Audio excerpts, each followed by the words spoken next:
नमस्कार दोस्तों, income tax department के द्वारा बहुत इंपॉर्टेंट इंस्ट्रक्शन जारी की गई हैं जिसके द्वारा कि अब दोस्तों आपको रिफ़ंड बहुत जल्दी मिल जाएंगे। भले ही आपकी पुराने सालों के आउटस्टैंडिंग डिमांड भी खड़ी है तब भी आपको इनकम टैक्स के रिफ़ंड जल्दी मिलेंगे।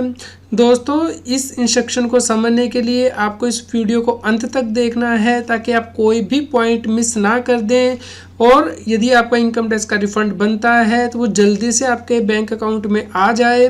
और कोई डिले ना हो। तो दोस्तों चलिए स्टार्ट करते हैं इंस्ट्रक्शंस को।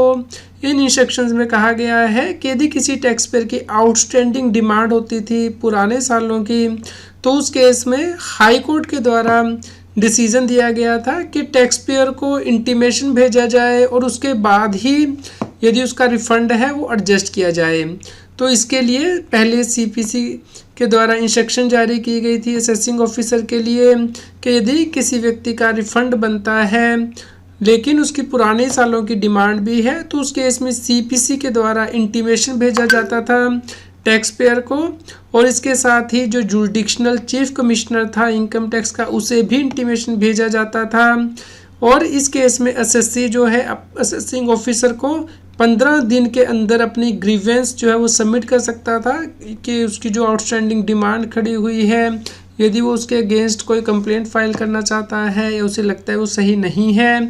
तो वो इंटीमेशन के रिसीव होने के 15 दिन के अंदर असेसिंग ऑफिसर को अप्रोच कर सकता था। दोस्तों, इस केस में जैसे ही टैक्स पेयर असेसिंग ऑफिसर के पास अपनी ग्रीवेंस दे देता था तो उसके बाद असेसिंग ऑफिसर के पास 30 दिन का टाइम होता था कि वो या तो रेक्टिफाई करे या फिर कंफर्म करे डिमांड को। उसके बाद सीपीसी के पास ये रिस्पॉन्स जाता था और इसके लिए फंक्शनलिटी डेवलप की जानी थी नेक्स्ट 6 मंथ्स में ऑनलाइन, ताकि सीपीसी को इसके बारे में इन्फॉर्म किया जाए। और इंटरिम पीरियड में जो असेसिंग ऑफिसर है उसको 30 डेज़ के अंदर ये इन्फॉर्मेशन सीपीसी को देनी होती थी। लेकिन दोस्तों, इस दौरान जो टैक्स पेयर का इनकम टैक्स का रिफ़ंड है वो होल्ड कर लिया जाता था जब तक कि असेसिंग ऑफिसर कंफर्मेशन नहीं दे देता है। दोस्तों, यहाँ पे देखा गया था कि जो टैक्स पेयर थे वो तो इनकम टैक्स के पोर्टल पे ये कंफर्म कर देते थे कि डिमांड इनकरेक्ट है क्योंकि उन्होंने अपील फाइल की हुई है या फिर उन्हें स्टे मिल गई है आईटीटी से, हाई कोर्ट से। लेकिन ये देखा गया था कि असेसिंग ऑफिसर कई बार इसे करेक्ट एंड कलेक्टेबल लिख देता था और कई बार फीडबैक ही नहीं प्रोवाइड करता था एसएससी के रिस्पॉन्स पे, जिसकी वजह से कि सीपीसी के पास इनकरेक्ट एडजस्टमेंट हो जाती थी रिफ़ंड से। इसके अलावा ये भी देखा गया था कि असेसिंग ऑफिसर रिस्पॉन्स ही नहीं कर रहे थे 30 डेज़ के अंदर, जिसकी वजह से कि टैक्स पेयर का जो रिफ़ंड है वो रिलीज़ ही नहीं हो पा रहा था। इसके अलावा जो रिफ़ंड था वो डिले से रिलीज़ हो रहा था जिसके वजह से कि गवर्नमेंट को इंटरेस्ट भी पे करना पड़ रहा था टैक्स पेयर को। इसके अलावा दोस्तों, जब पुरानी इंस्ट्रक्शन जारी की गई थी 2012 में तो उस वक्त ऑनलाइन मोड अवेलेबल नहीं था, लेकिन अब क्योंकि ऑनलाइन मोड अवेलेबल है असेसिंग ऑफिसर के पास भी और एसएससी के पास भी कि वो ऑनलाइन रिस्पॉन्स दे सकते हैं आउटस्टैंडिंग डिमांड का, इसलिए जो 30 डेज़ का टाइम था असेसिंग ऑफिसर के पास रिस्पॉन्स करने के लिए उसे अब रिड्यूस कर दिया गया है 21 डेज़। तो दोस्तों, नई सेक्शन में कहा गया है कि यदि एसएससी आउटस्टैंडिंग डिमांड से एग्री नहीं करता है या फिर पार्शली एग्री करता है एडजस्टमेंट के लिए तो उस केस में सीपीसी इमीडिएटली असेसिंग ऑफिसर को इन्फॉर्म कर देगी और 21 डेज़ के अंदर असेसिंग ऑफिसर को इसका रिस्पॉन्स देना है सीपीसी को कि क्या एडजस्टमेंट की जाएगी या फिर नहीं, या फिर यदि पार्शल एडजस्टमेंट करनी है तो कितनी आउटस्टैंडिंग डिमांड की एडजस्टमेंट करनी होगी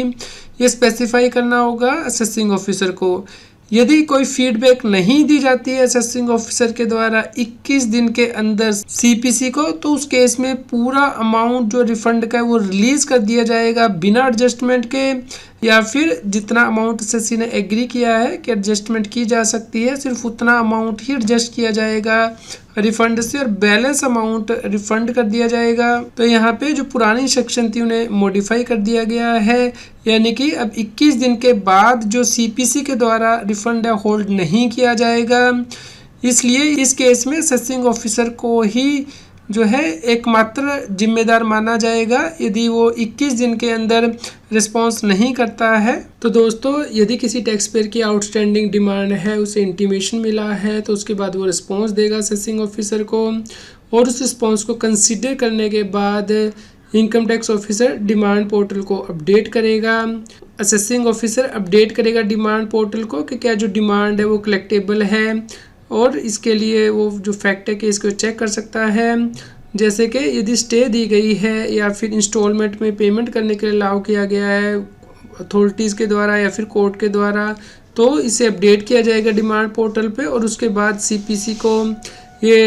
रिक्वेस्ट सबमिट कर दी जाएगी ताकि इनकरेक्ट एडजस्टमेंट ना हो। तो ये डिमांड पोर्टल को अपडेट करने के बाद असेसिंग ऑफिसर को सबमिट टू सीपीसी का बटन भी दबाना होगा, जिसके बिना के असेसिंग ऑफिसर ने जो एक्शन लिया है वो इनकम्प्लीट माना जाएगा और सीपीसी के पास नहीं जाएगा। ये जो रिक्वेस्ट है, तो दोस्तों यदि आपका भी आउटस्टैंडिंग डिमांड है इनकम टैक्स के पोर्टल पे, आपको इंटीमेशन मिल जाता है, तो आपको 15 दिन के अंदर उसका रिस्पॉन्स करना है इनकम टैक्स ऑफिसर को कि आप एग्री कर रहे हैं या फिर डिसएग्री कर रहे हैं डिमांड से। और उसके बाद 21 डेज़ के अंदर असेसिंग ऑफिसर जो है सीपीसी को इन्फॉर्म करेगा। यदि असेसिंग ऑफिसर कोई एक्शन नहीं लेता है तो आपका जो इनकम टैक्स का रिफंड है वो ऑटोमेटिकली आपके बैंक अकाउंट में आ जाएगा बिना किसी एडजस्टमेंट के।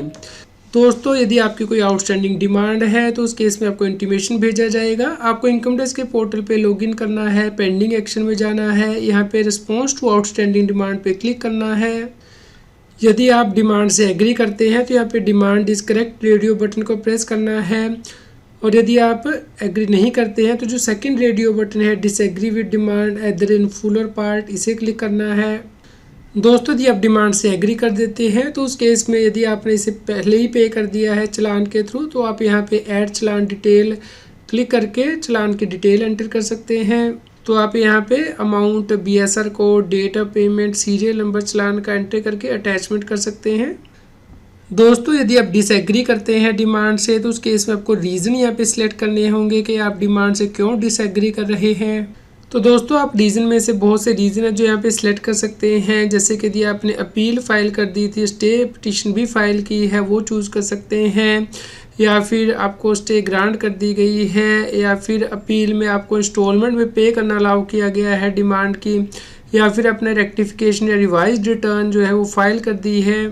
दोस्तों इस प्रकार आप अपने जो रिस्पॉन्स है उसको सबमिट कर सकते हैं और रीसबमिट भी कर सकते हैं, रिस्पॉन्स को रिव्यू भी कर सकते हैं। तो दोस्तों जैसे ही आपको इंटीमेशन मिल जाता है कि आपकी कोई पुराने सालों के आउटस्टैंडिंग डिमांड खड़ी है, आपको ईमेल आता है, तो आपको 15 दिन के अंदर उसका रिप्लाई करना है, और उसके बाद इनकम टैक्स ऑफिसर के पास 21 दिन का टाइम होगा उसका रिप्लाई करने के लिए। तो यदि वो रिप्लाई नहीं करेगा तो आपका जो रिफ़ंड है वो ऑटोमेटिकली आ जाएगा। उम्मीद करते हैं दोस्तों आपके लिए यह न्यूज़ यूज़फुल रही होगी। कृपया लाइक करें और शेयर करें ताकि सभी लोगों तक ये जानकारी पहुंच पाए और वो इनकम टैक्स की कॉम्प्लायंस कर पाएँ। रेगुलर जीएसटी और टैक्स अपडेट के लिए इस चैनल को सब्सक्राइब करें। आप हमें टेलीग्राम ऐप CA सर्विसिंग टैक्सिल पे ज्वाइन कर सकते हैं ताकि आप जीएसटी और इनकम टैक्स के रेगुलर अपडेट अपने मोबाइल पर ही प्राप्त कर सकें।